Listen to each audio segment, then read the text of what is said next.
Hello everyone, this is me ALIRAZAMARKETING. I'm a Google Ads, Facebook Ads, Bing Ads certified advertising professional, and I'm here again with another amazing question. Hi, I have a question with experts. If any blog or site is suffered from the Google core update is working on subdomain, a better idea to rank our articles.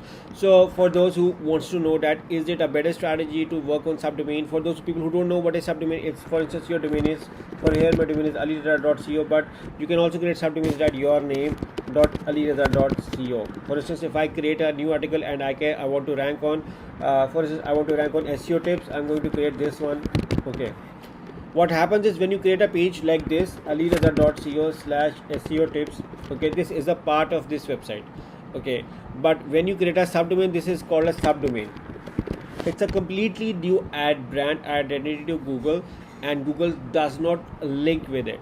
So yes, you can create subdomains, and it will definitely be differentiated from your main website, because your main website just got a Google penalty and you may need to figure it out. And for a quick learning, for a quick way to rank your website, just to let you know that because it's a new domain, it's a new subdomain, it's with zero power value. So you won't have any advantage even if you create on a subdomain. Also, you won't pass the negative penalty on it, but you won't have any advantage because it's a zero power value. It's a new domain. Google consider new subdomains as a different domains, different entities, as a different domain and entities. So which is why I do not feel that you may get any advantage unless and until you want to completely build up over here with something new. My strategy will be, let me light over it, instead of building your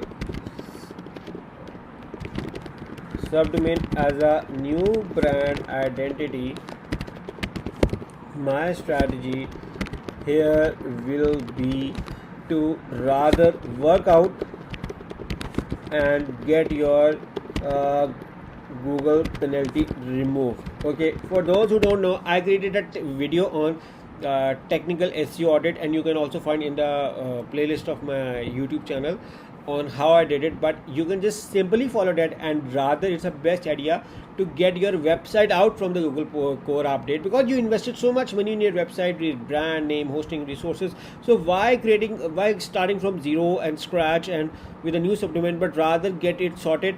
If you have any issues, you can sort them. There is always a strategy to get your domain out of penalty. Yeah, you may need to work a little bit harder, but definitely it's much better than working from zero, starting from zero. For a new website, it's definitely better to work on the old domain. So my strategy here would be to get your penalty removed and get your website back up and running and get indexed on Google. So I hope you like this video, and just subscribe to my channel and press the bell icon so that whenever I create a new video, you guys get a notification regarding this.